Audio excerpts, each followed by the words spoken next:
Always remember, the opinion you follow should be your own. Just consider the things stated here to be a second opinion from a complete stranger online. What's going on, Mike?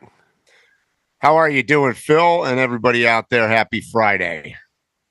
Mike, I'm doing great. Happy Friday, everybody out there. Yeah, I hit the road tomorrow. Can't wait to see you next week at Overland EXPO. I know it's super exciting. I'm flying out of Southern Baja on Saturday morning, and be flying into Albuquerque, where I'll be picking up my old Land Rover to drive out to Flaggstaff to meet you guys. So, Mike, let's jump right into it. There's some important topics we have to cover this week.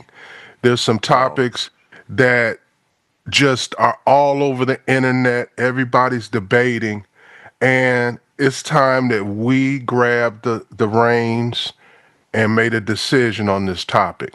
So put your thinking cap on. All right, this is going to be tough. I can tell already. So, would 100 men or one gorilla win in a fight? I saw that. Well, I don't know.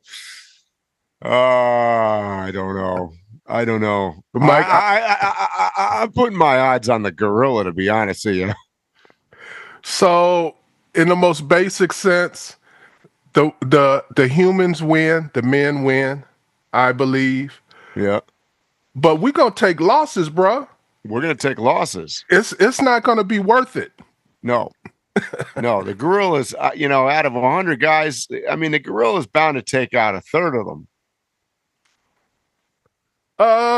It depends upon the guys, because I'm thinking with strategy. I'm also thinking about, I don't hear people talking about this part, but what differentiated humans or Homo sapiens in the beginning was our ability to create and use tools. Right. So as evolution has gone on, so has primates also, but not to the level that we have, right, to be able to use tools and being strategic with them and being able to communicate with one another. So I think we'll win. I think when we engage, there'll be a bunch of broken bones, a bunch of chewed up muscles, dislocated limbs, at least a death. I'm thinking we'll at least lose 1 to 5 people to death.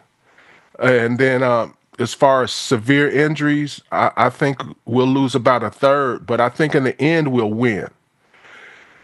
A third is actually high, though, even though I'm agreeing with you, Mike, because if we strategize properly, we could minimize, but there's always an idiot. It depends on the size of the gorilla and whether or not what the gorilla knows. If the gorilla, I don't know, grabs a gun from somebody and figures out how to shoot, we got problems. And the greatest male athlete cannot compete on any level. I'm not even talking about strength now. I'm talking about agility, hand and eye coordination, things like that. Now, we do have endurance over a gorilla by a lot. So if we maybe went into waves, he'd literally wear out. Yeah, I think we win by running away and hiding. I'm hiding behind trees. So, Mike, I brought up this topic because it's all over the internet like it's a serious question. I know. I've seen it. It boggles my mind what the internet creates. But I want to end the topic with just a quick thing.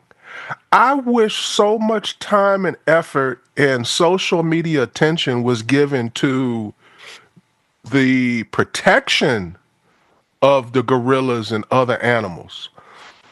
To this day, people are still poaching gorillas simply for their paws. Mm-hmm. So I wish there was that kind of attention drawn to something positive and not violent.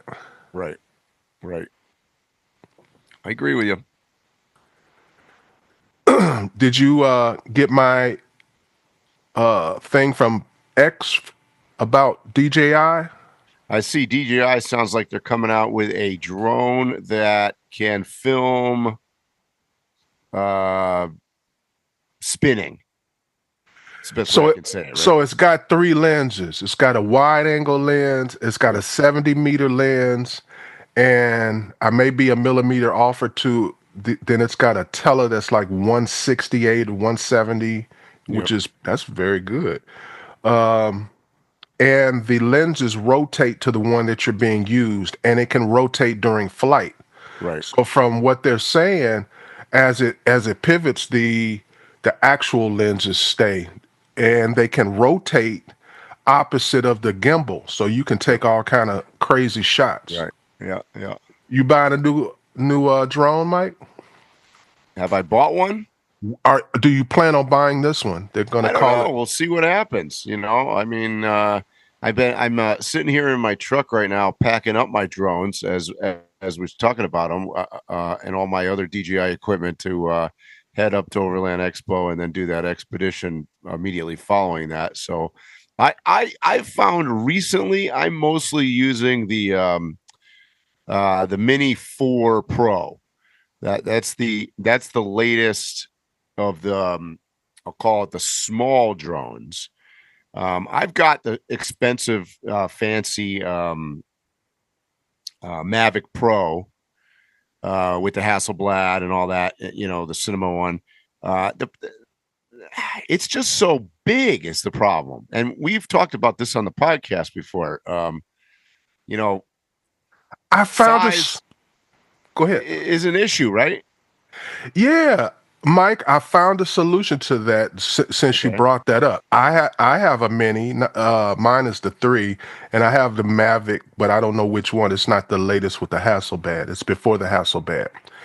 Anyway, I've been recently using the DJI Neo, and it cannot replace my other ones. It's not like I'm going to get rid of the other ones.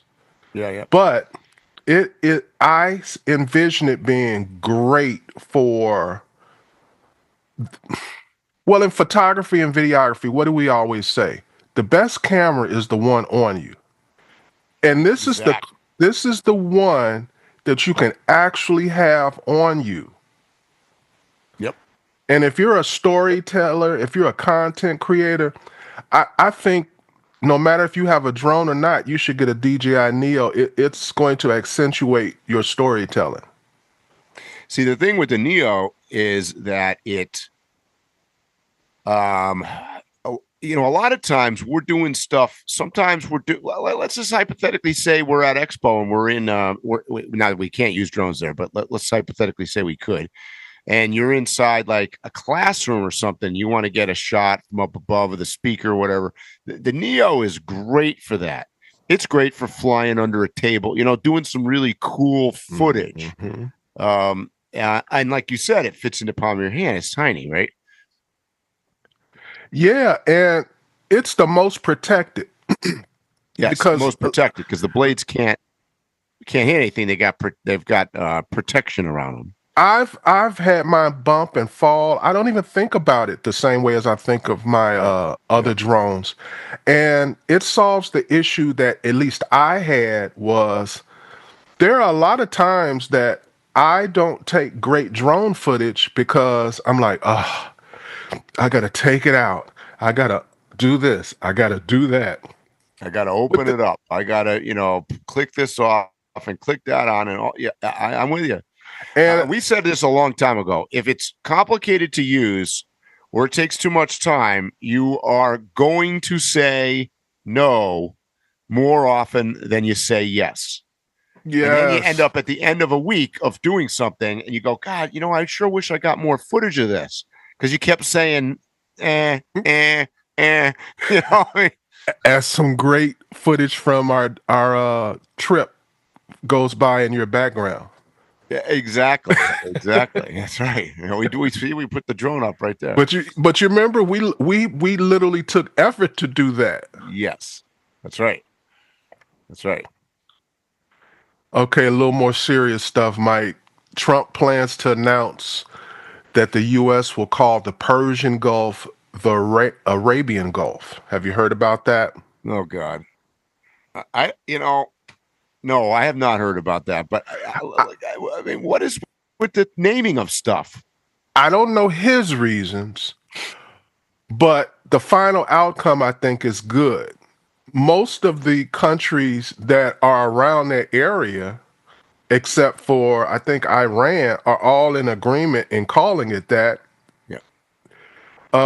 So my only issue is, how is the president doing that?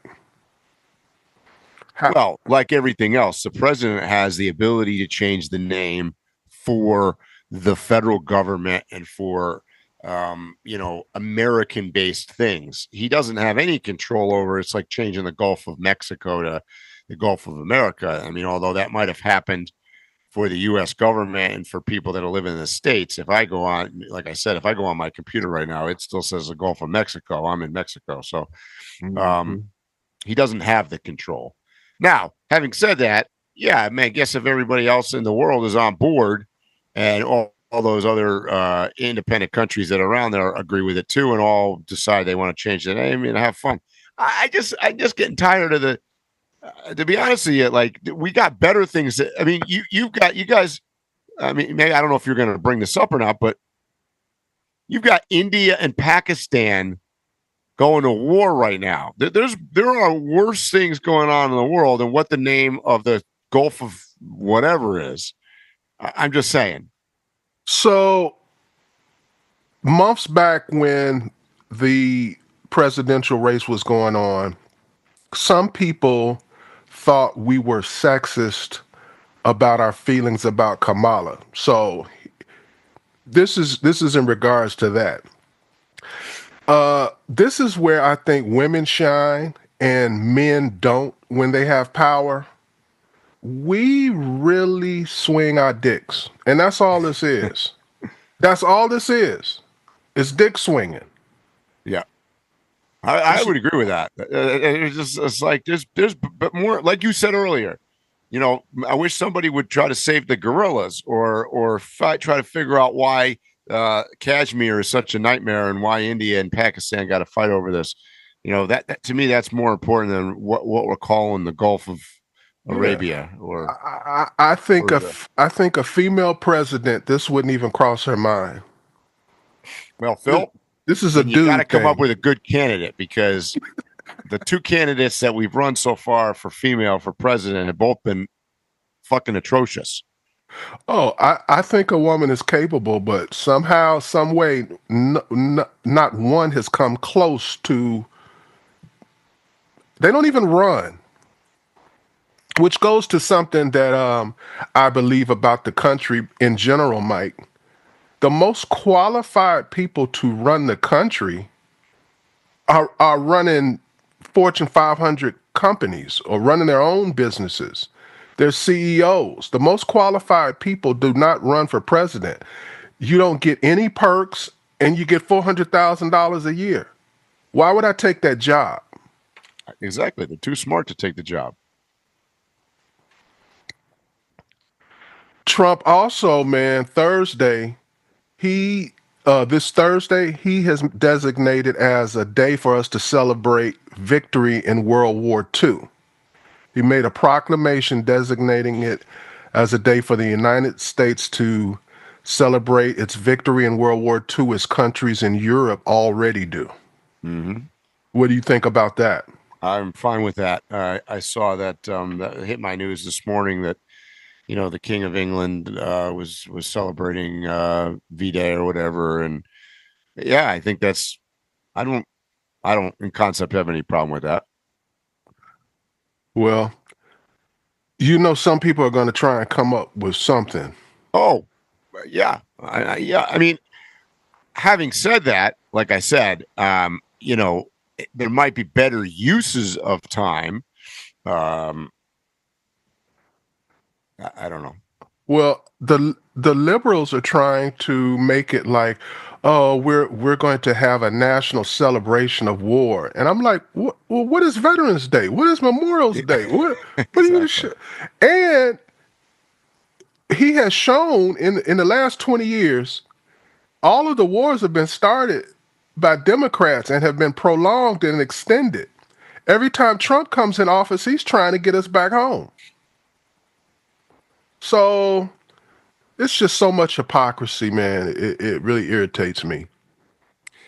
There's a lot of it. I mean, like I said this many years ago. I mean, unfortunately, most of the wars, maybe all of the wars, are started or are based somehow in religion, and that, you know, even if you take a war that is it's non-religious in a sense, like Ukraine and Russia.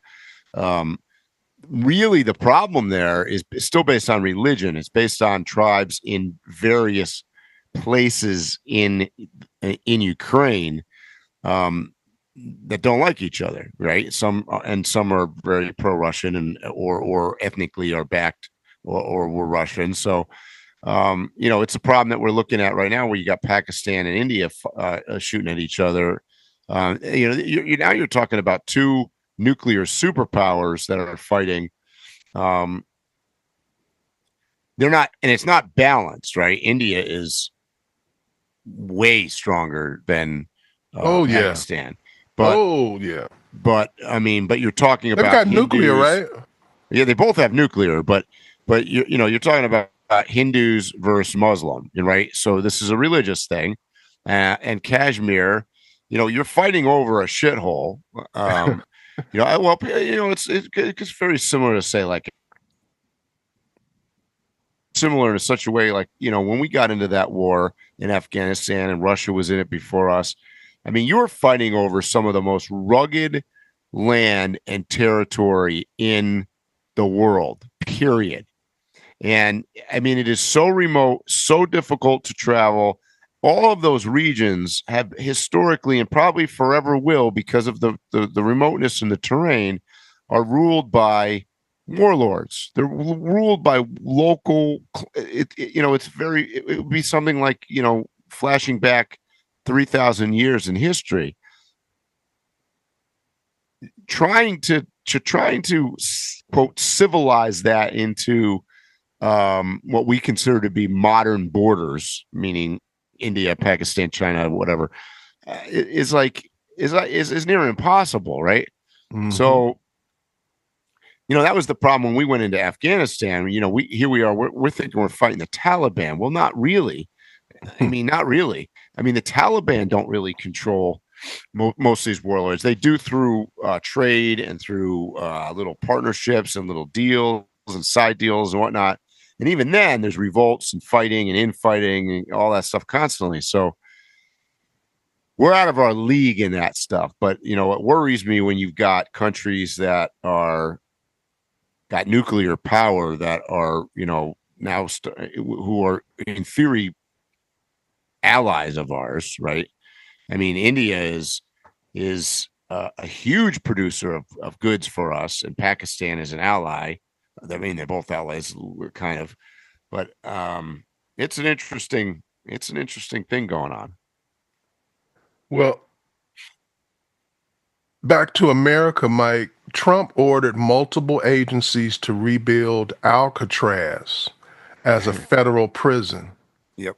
If you haven't noticed something about every headline that I'm reading to you, it seems like Trump is kind of running out of steam with major executive orders and things like that. And it's just throwing a bunch of stuff at you that amounts to nothing. Yeah, it's attention getting, right? I mean, the chances of Alcatraz turning back into a prison are, in my opinion, slim to none. I mean, you're dealing with first of all, you're gonna have lawsuits tied up in California for the next 20 years. Two, currently it's sort of a museum. It's really not suitable for anything. It doesn't really have water. It doesn't really have power. It doesn't really have sewer. It's not big enough. It would have to be rebuilt. I mean, it goes on and on and on. It really isn't a great. I mean, it didn't last as a prison very long in the first place. So I think it's just, once again, it's a bunch of noise. This is my worry right now, sitting here in Mexico. I'm about to come into the States for a month. I'm worried about the noise. Well, this is this seems to be the start. The reactions of his supporters to the things he's been doing in the last week, they haven't said anything, but they've been dead silent. He's getting crickets on a lot of these executive orders and things that he's coming up with the past week, and Alcatraz is one of them. Yep. People are avoiding mics. Yep. Do he you also just named another hot issue I saw was he named a new nominee for the Surgeon General. Yes. So what do you think that's good or bad? Do you think them being an influencer matters? I mean, we're in modern times, so it's the way it is.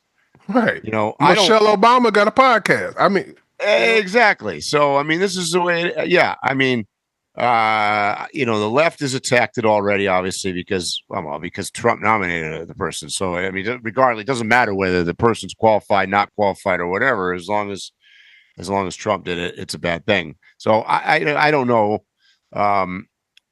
I've heard. I don't even know who it's a woman, right? And she was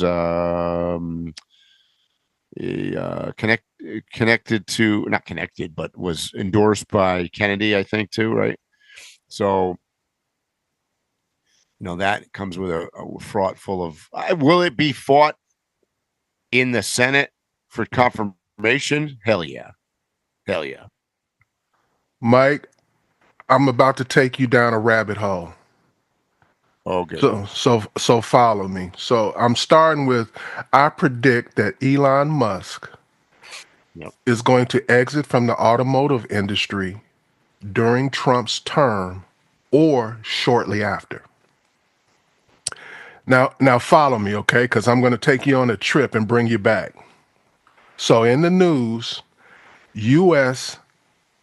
Some countries have turned to Elon Musk's firm in trade talks with the State Department. So let me just read this.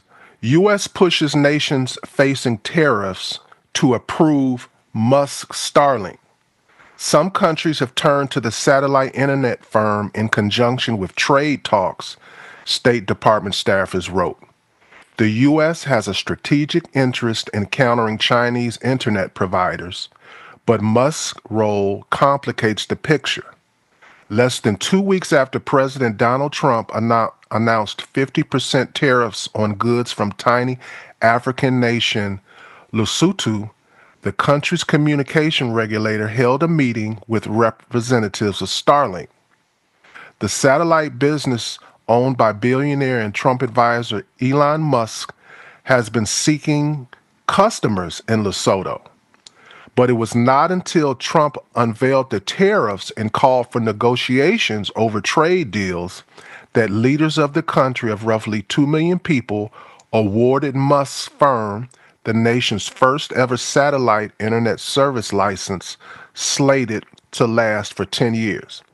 And it goes on, but there's documentation showing that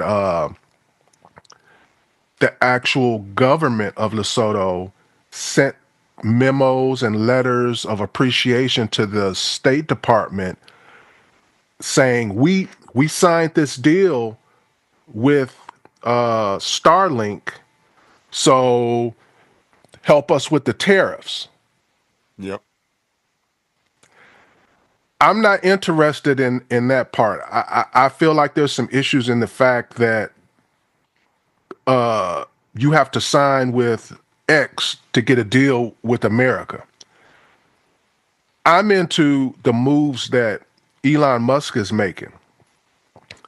If in the next couple of years, he's able to get all of these countries to sign off on 5, 10, 20, maybe even 100-year leases and contracts in communication, he will be so huge in telecommunications that the automotive industry,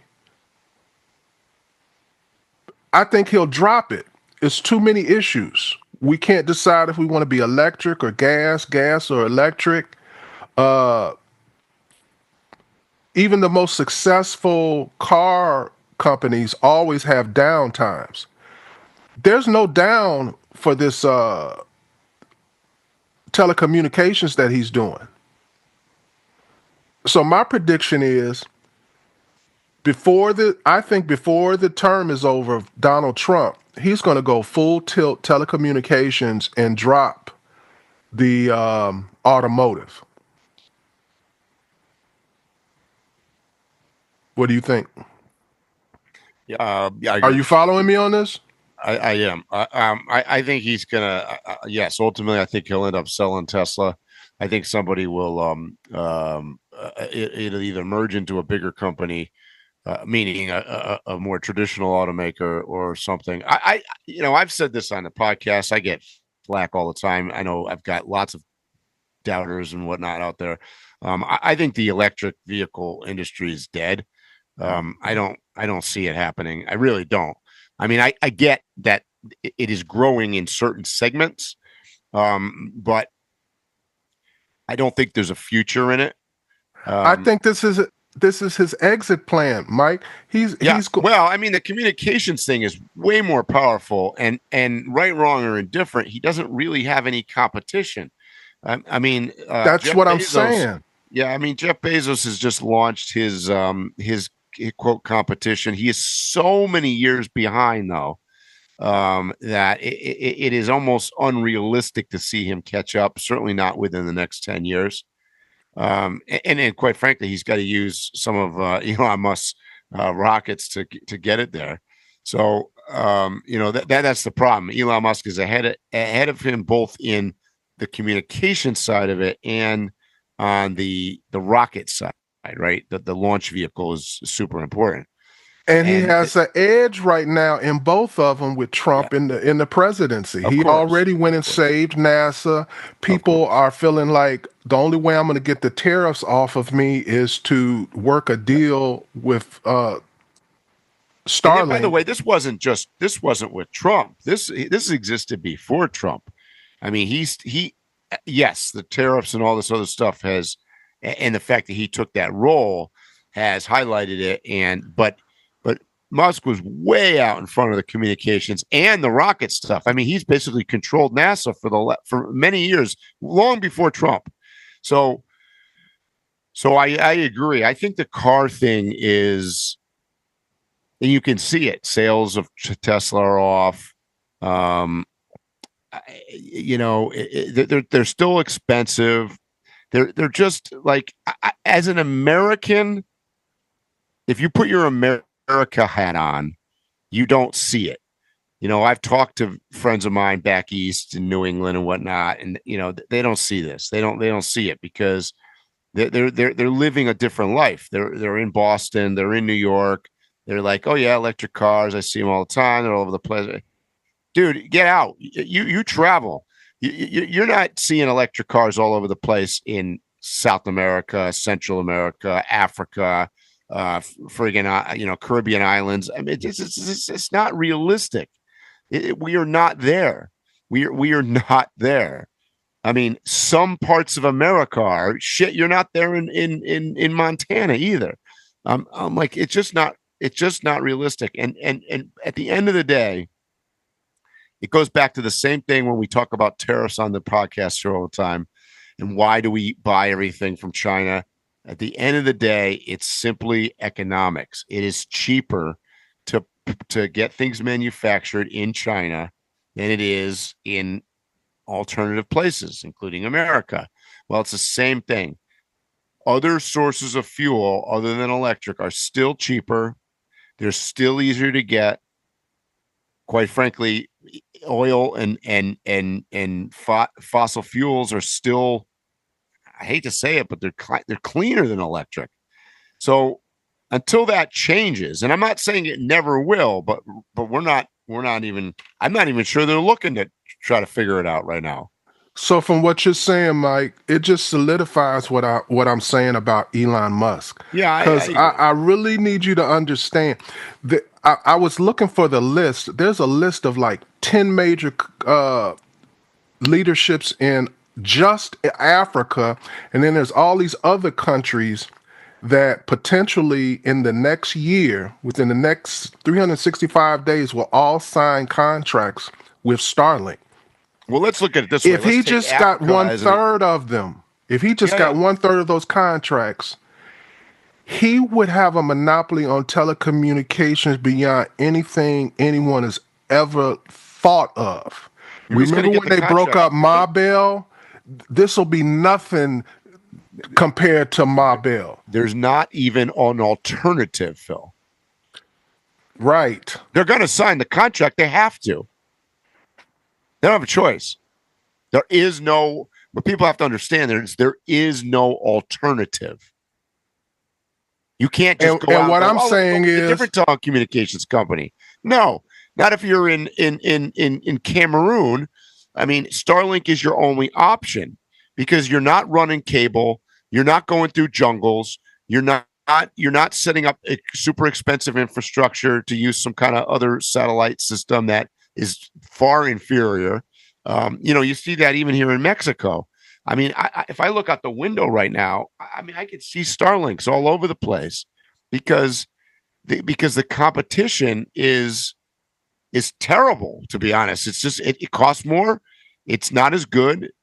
And even a government like Mexico, which is balancing between first world and developing, they're not putting in infrastructure to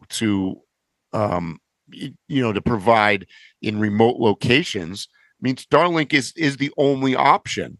So you got to realize that we just got done talking about Kashmir and Afghanistan. Most of the world is remote. That's just a fact. And people that I get it. People that live in Boston cannot get out of their own way, and they're thinking, well, Tesla's doing great. I see them all the time. Yeah, but even here in America, Mike, we just had an example a couple of weeks ago when we had Jason on the show. Yep. There are people who are opting out of cable and satellite and going to Starlink right here in America for their homes. Absolutely. And they're not selling for. I mean, they've got quality, top of the line. Yeah. We did a podcast where everybody was on Starlink, and it ran beautifully. But even Jason said, he's located on the East Coast, which is long considered to be a major metropolitan area. Even he's in a place he said is fairly remote, and the options are very limited about how you can connect to communicate and to the outside world. And that's Starlink is a game changer for that. And it to be honest with you, it boggles my mind that no one tried to compete with him early on because it's too late in the game. I mean, Jeff Bezos certainly has the money and certainly has the infrastructure, and he's the only guy that I'm aware of that's working on satellites or a competition that has any ability to have a launch vehicle.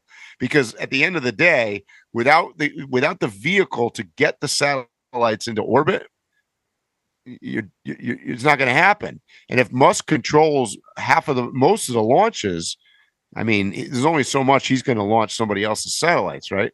The infrastructure for these type endeavors, you have to be in control and ownership of from A to Z. Yes. You can't defer to anybody. You can't contract anybody. And Bezos is the only other option. Yep. And I mean, there's probably other guys that could pull it off, but they haven't started the process. And that's my point. They're so far behind. Well, the reason I say Jeff Bezos is the only other option is because one, his money, but also because of his celebrity and his influence. Yeah. There may be other people who have more money than him, more power or whatever, but you need your front man. I mean, Elon Musk, the reason why they're doing well is because he's a great front man. Yeah. And that's a change in business in general too, is CEOs becoming front men and social media mavens, and it affecting the success of their companies. Yep. and you've seen that before. It's been a trend, but like the more polarizing they are, the more successful they tend to be. I mean, Elon Musk is super polarizing. Before him, you had like somebody like Mark Cuban, just to a much lesser extent, but he was a polarizing figure. He never was afraid to speak his mind, but not at Musk level. I think that's why Bezos is a little behind Musk, because Bezos is a little more reserved. He's quieter, right? The House Republicans are pushing to sell hundreds of thousands of acres of public lands in the West. They added a provision in the tax cut to allow the sale of hundreds of thousands of acres in Nevada and Utah. Republicans on the House Natural Resources Committee adopted the land sale proposal early Wednesday morning. If it goes through, Mike, basically it's going to open up basically all of Utah, all of Nevada to mineral excavation, oil, and so on and so forth. Are you with it or not? Well, this is a tough one for me, being in the overland space and outdoor space, to answer, because there's mixed things on it. First of all, if you read all of this very carefully from an unbiased viewpoint, a couple things have to happen. One, it has to get approved. Two, it in the scheme of federal land, it's not a lot. It's not a lot of land. And three, you have to realize, just because it gets approved for something doesn't mean it's going to, once again, we're going back to financial feasibility, doesn't mean that it's going to happen, because you still have to have a mining company, you still have to have private enterprise that is interested in doing it. So, public land is an interesting thing. One could argue that America owns too much public land, meaning that a vast majority of our public land is sitting there unused, untouched. People aren't going to it. There's not even access to it. So, what is that for? So I think Jason brought up on the podcast a couple of weeks ago and said, obviously he was against the sale of public land or use of public land, particularly with national parks. And so I agree with him on that. I mean, you can't, if it's a national park or something where people are using it, actively using it to recreate or to, we're into, OHV stuff, or hiking or cycling or kayaking or whatever, no. But to use that as an excuse to not touch land that is a valuable asset is a complicated thing. So, I'm careful of that, because, unfortunately, you've got media involved in spreading disinformation oftentimes. It's like, would it be okay to I don't know, I'm just making this up, but put a natural gas pipeline as an example through Utah? Well, I mean, you and I have spent a lot of time in Utah. You could drive for hours upon hours and see nothing. You're out, off grid. I mean, does it matter that there's some kind of pipeline going through there? Probably not. But you're going to have somebody argue that and say, oh no, you can't do that. I mean, that's public land. Well, yeah. I mean, so what's the option? We got into this. You and I talked about this last year. We saw this up in, unfortunately, I'm going to use Oregon as an example, in the Bend and Redmond, Oregon area, where you had federal public land that, because of the way that we've designated federal land, you've got a bunch of homeless camps that have start using this land because, hey, it's all of our land. And now you've got a problem. So now what's happened is the federal government has decided to sell that land in order to get it under control so that it actually could be protected. So it sounds counterintuitive, but now the federal government's actually selling land to protect the land. No, I get it. It's a very complicated subject and a very complicated situation. It's not black and white. And I know a lot of overlanders out there immediately hear federal government selling land bad. We got to start raising our boycott and signs and whatnot. It's a little more complicated than that. And I know I'm going to take bad negativity, bad publicity for what I just said. But Mike, you got a new video out about some things you're doing down in Mexico. Yep. Could you explain that real quick? So I just launched a new video series this week. It is going to be a series on building a tiny house out of a shipping container, and I've decided to do it here in Mexico. So on top of the fact that I'm doing something a little bit different, similar to building my expedition rigs, this is kind of the same thing but without tires on it. I'm also doing it off grid. Meaning that it's not hooked up to electric, water, or sewer, and it is in Mexico. So that in itself comes with some interesting challenges for sure. Building things and doing things down here is a little bit different than in the States. So that is going to be my hopefully entertaining video series on building a tiny house out of a shipping container south of the border. I'm curious as to how these episodes are going to go, not just for the content, but I think you're doing this at the right time with the economy, with nomad life, all of a lot of people are looking for options on how to live their life. I think there's going to be a lot of interest. People are looking to move other places, offset costs. I think this is going to be very interesting to a large demographic of people, not some people who are retiring, some young people who are trying to avoid getting into debt in the workforce, some people who just want a place to go off to. What I'm trying to show in this is that you can still be a nomad because I'm not giving up adventure. I'm not giving up traveling. I'm not giving up necessarily living in my truck or any of that. I'm not giving up any of that. You can still be a nomad, but I'm kind of turning it into a nomad base of operations. So I've got like a place that I can quote call home and go back to, but then go out and do adventures and travels from.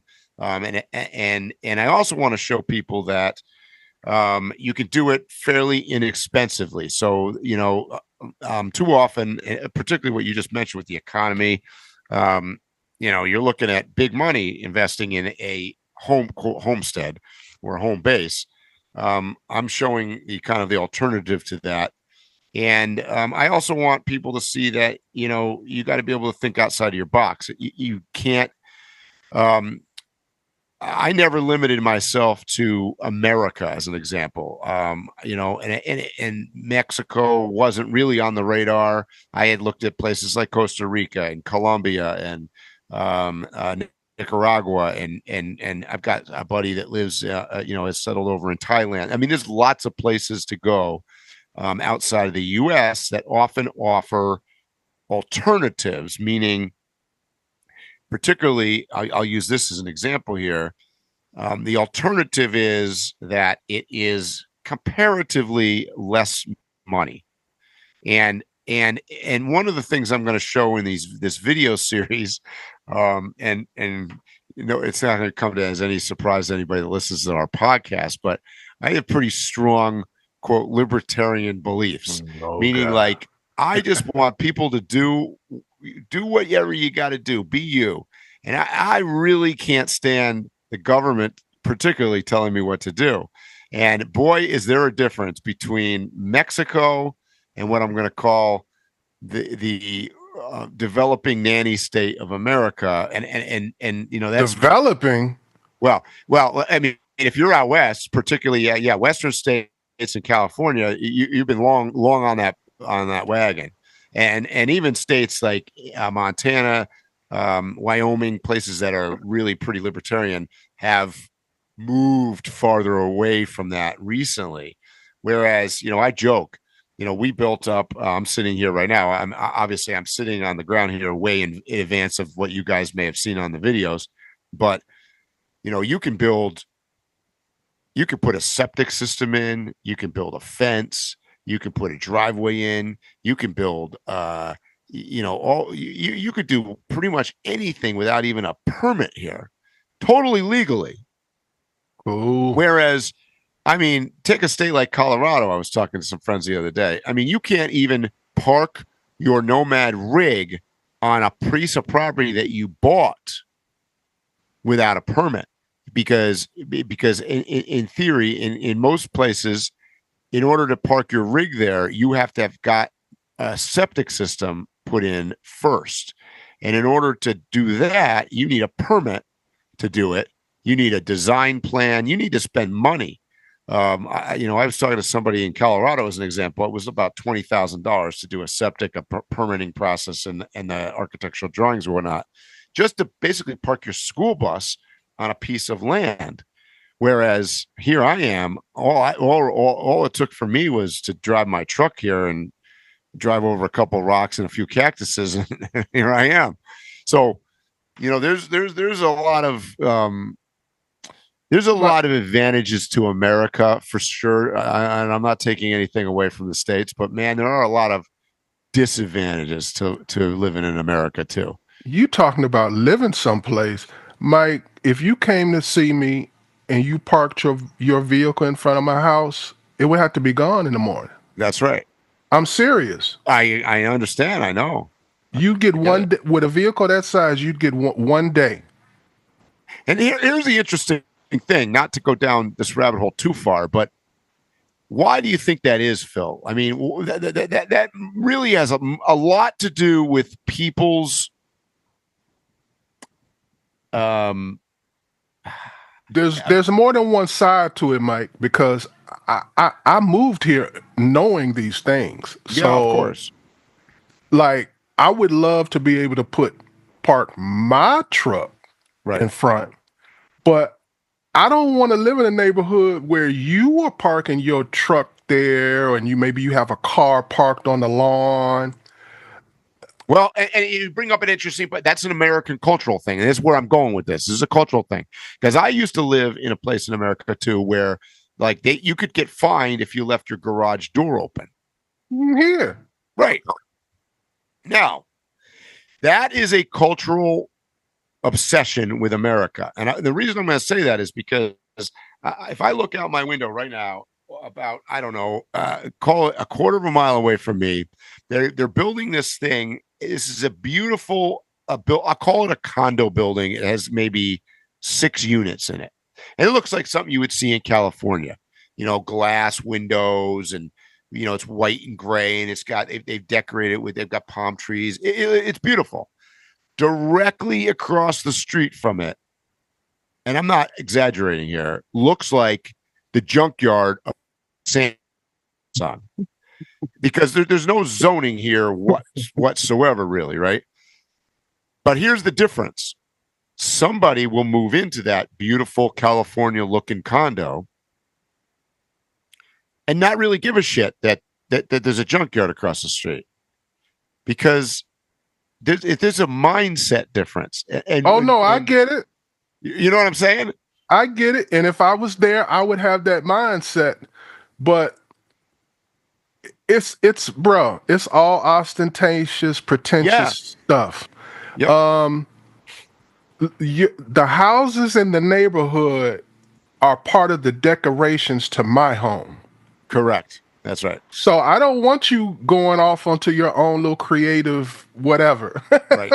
It's very uniquely an American sort of thing, because so this land that I bought here, we basically set up a nomad camp, right? So I would compare it to we basically built a campground. And, but next door to us, we don't have anybody next door, but if somebody bought the property, they could build a house, a nice house. Maybe it could be a guy comes in wants a junkyard, and he wants cars piled all over the place. Anything could happen. It's just Mike, part of life here. you are officially in the tiny home community. Yes. Yep. That's a big thing here. Well, Phil, it's interesting. My whole life is interesting from a standpoint of what I've been going through right now, because I consider myself a nomad still, but I'm somewhat Mexicanized. I'm a permanent resident. I have my permanent residency in Mexico. I have a Mexican phone number. I have, my buddy Bert here, who's on site here with us. He said that yesterday. He goes, I went and got healthcare down here, and I'm getting rid of my American healthcare. It's just a weird.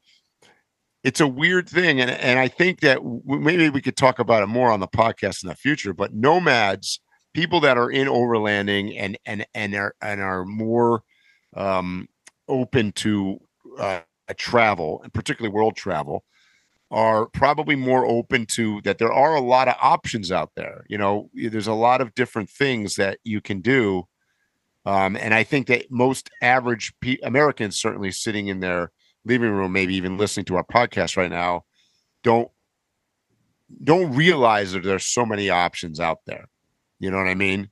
Mm-hmm. Mike, we're going to, on another podcast, have to cover the subject of healthcare. Because you mentioned, he's switching over to Mexico. Yeah. I've met people who've done the same thing, but not only in Mexico, there's some other countries in South America that people are. Colombia is a big one. That's it. That's a big one. Yep.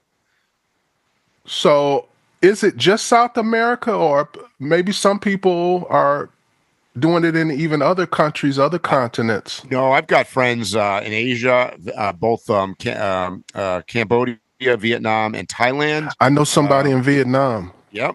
South Central America, certainly a lot of people in Costa Rica and El Salvador. You've heard in the news, they've turned that country around quite a bit by making that big prison, but that's become sort of an expat area. Certainly Mexico here is. So no, there's a lot out there, because America has a great healthcare. Well, let me rephrase that. We have great healthcare providers. We don't have a great healthcare system. Our system is all broken and screwed up. We have very educated, healthcare professionals, doctors, nurses, whatnot, and a lot of great facilities too. But we have a system that is somewhat broken. And I don't think we have great care providers, Mike. I've told this story a few times. I'll give it the short one, but basically my daughter is alive today more so because of how good my health care was versus the actual medical care. Yeah. Yeah. But my insurance, the common man does not have. Right. Yeah. Yeah. And that's what I mean by a broken system more than anything, is yes, it's broken from, it's pay to play for one. And you're basically paying to get to the front of the line. Yes. For sure. Yeah. Well, not just the front of the line. Like I told you with my daughter, our insurance paid for an airplane to fly her to another state. Yeah. That's not in typical insurance. No. So you could have something where all they need to do is get you to this other place to save your life, and they're going to just medicate you till you die. Right. Yeah. Yeah, that's a whole podcast. We could definitely talk about that. And I don't think people realize that there's a lot of options out there. Yes. Both in and out of the U.S. Your financial situation has a lot to do with your mortality rate. Yes. Absolutely. Absolutely. My hip, if I didn't have decent insurance, Mike, I might have had to get they probably would have gave me a hip replacement. Yep. And that sounds good, but right. I'm almost back to 100% now. Without having to have that. Yeah. Right. Because it took rehabilitation, lots of doctor's visits, massages. Yep. A lot of these insurances wouldn't have paid for the massages. That's right. And I needed them. Yep. Yeah, I completely understand. Let's stop here on that, Mike, because It's getting depressing. yeah. So I'm gonna see you in a few days, bro. I know. I'm excited about that. We're going to be at Overland Expo in Flaggstaff next weekend. Well, we're going to be on site. Well, I'll be there in Flagstaff starting on. Well, I guess I'll get there on Tuesday, but we'll be moving into the expo site on Wednesday. The show runs Friday to Sunday. I'm going to release my teaching schedule today. That's going to come out. You're going to see that, and Phil and I are going to be doing some. Well, we're going to record podcasts in front of a studio audience. We'll call it from Flagstaff. Correct? Absolutely. Yep. And I was going to ask you, are we going to do our usual Wednesday thing? Which downtown is Flagstaff? Yeah, I believe that we're going to do that. Yes. So okay. I did see that they don't market that very well. I got to say, but I saw they're doing their usual beer and gear event in Wednesday night in downtown Flagstaff. And if you guys have not been to downtown, I'll call it old school Flagstaff, you should check it out because it's a cool area for sure. We always have a good time kind of wandering around and seeing what's happening. And check out either my social media or Mike's social media. And because we generally post where we're at on Wednesday, and we drink and talk bullshit and have fun on Wednesday. And generally hook up with all of you guys out there that are going to be in town. And I know a lot of people that are listening are going to be in Flagstaff. So looking forward to seeing all you. And we say this all the time, but it needs repeating. If you see us and we're not in the middle of an interview or the podcast, I'm looking forward to you walking up to me and saying hi. Right. Exactly. It could be, if you're waiting for us not to be busy, that's never going to happen. So you might as well just don't be afraid to come up and interrupt us because we're always doing stuff. But it's a busy weekend. I also mention it too, Mike, because you get to adult age and you realize that some people, they have a on-screen image, and then you meet them and you're like, oh, he's an asshole. Yeah. We love talking to y'all. That's right.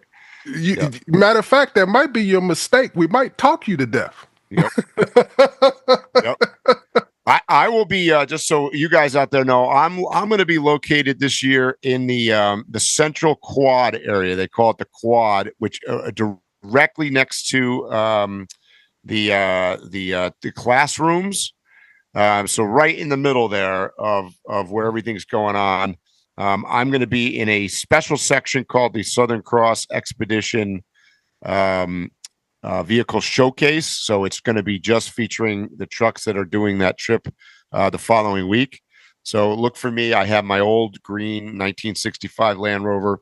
I'll have a Drive the Globe flag so you can see that. But that's where I'm going to be located, right around the corner from Expedition Overland and AT Overland, and all in the middle there.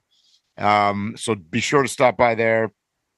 And that's probably where I'm guessing we'll probably shoot our podcast over that area. I'm guessing because we'll have that area to use. And then Phil and I can always be found pretty much faithfully 5 to 7 p.m. on Thursday, Friday, and Saturday nights at the happy hour. Right. We always go to hobnob and shake hands and kiss babies with people at the happy hour. So it's pretty, you can find us at the Big Oasis, right? I mean, it's 5 to 7. Drink some alcohol, talk some shit, trade some stickers. Yep. And cook some good stuff on the Scottle, probably hanging around at Jerry's at Tembo Tusk booth. Tembo Tusk is located in the same place that they were last year, kind of next to the content creator area in between the entrance there by where the showcase vehicles are. That's where the Jerry and Tembo Tusk will be. What else do I need to say, Phil? Well, I was waiting to the end of the show because I don't want everybody to hear this. If you're coming to Overland Expo and you see us, we will be giving away Midland products throughout the weekend. That's all I've got for now. I have to finish talking to Midland about it, but we're going to be giving away Midland stuff. Excellent. And we're going to be using Midland on our Southern Cross expedition. The following week, all of our trucks are outfitted, courtesy of Midland, with radios, and we'll be able to communicate. So that's good. We're really looking forward to that. And stop by and see how we installed them. And we're going to be installing a few of them in the trucks that weekend because we haven't been able to get to the participants. So you can come and watch us install the radios. So we'll announce when they're doing that, and we'll also film it so those who can't make it to Overland Expo you'll be able to see. Because I think that's a good lesson to learn. You should be able to install a radio in your vehicle and not have to spend a couple of $100 labor at some. Exactly. Oh, and don't go to an Overland outfitter. They'll charge you $500. That's right. Yep. And looking forward to seeing you guys because every year we get more and more listeners on this podcast, so the last couple years, I got to tell you, like I get more people coming up to me and saying we listen to the podcast than watch me on YouTube or follow my Instagram. So you guys are definitely some of our most important followers out there. So we'd love to talk to podcast listeners for sure. And I'd be remiss not to mention that I got a lot of feedback from last week's podcast talking about the Overland Expedition Portal and Overland Journal merger, including, by the way, from the players involved in that merger. So shout out to all you guys out there for hanging through all that. Listen to Phil and I talk about it. But I only got one negative comment out of all of the back and forth that I got. They said, I always knew you were a sellout. That's it. I just gave it verbatim. Yeah. I always knew you were a sellout. I wish I knew what tone they were saying it. I always knew you were a sellout. And I'm like, wow. So if you choose the side of someone big, famous, popular, or has celebrity or whatever, you are immediately referred to as a sellout, even if it was the correct choice. That's my thinking. Yeah. Unfortunately, that's true. But so anyways, well, thanks again for all the feedback. I mostly got positive feedback. It was all except for one person. Yeah, yep. I know a lot of our listeners certainly are plugged into Overland Journal and listen to Overland. Most definitely. And by the way, I listened to their podcast that they put out, kind of explaining, and it didn't surprise me what they said because it was kind of basically what we surmised. And it's a kind of in my view, I think I said this, it's a kind of a marriage of some big players that have a lot of clout in this industry. So it's definitely something to watch. And I have the utmost belief that they're all inspired and filled with integrity. So I'm going to poo-poo on all the negative stuff that we got mostly surrounded that they weren't going to be able to keep, Overland Journal to be, editorial independent, and I just don't think that's going to be the case at all. I think all of them, Rochelle and Clay and Scott, outlined that on their podcast. If you haven't listened to their podcast and you were negative, you probably should go and listen to their podcast.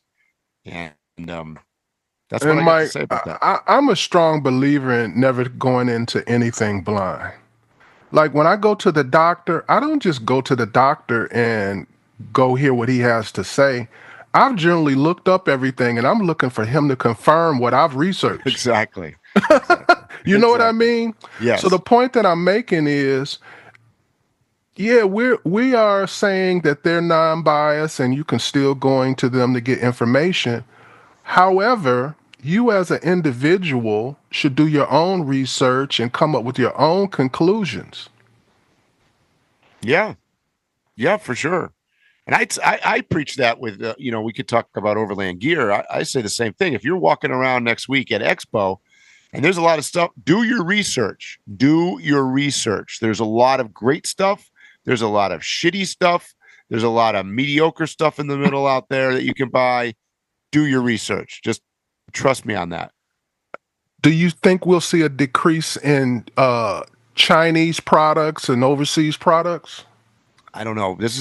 I'm very excited to hit the road and go to this because I've got a lot of this is going to be big for me. I'm going with a different truck than I usually am. I'm leaving Expo immediately to do an expedition.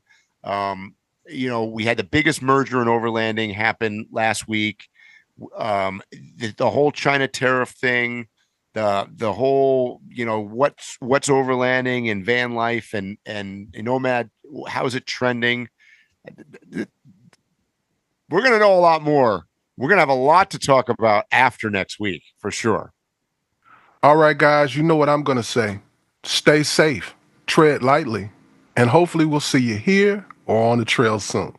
You have been listening to Waypoint Overland's Random Waypoints. Like, subscribe, and stay tuned for more.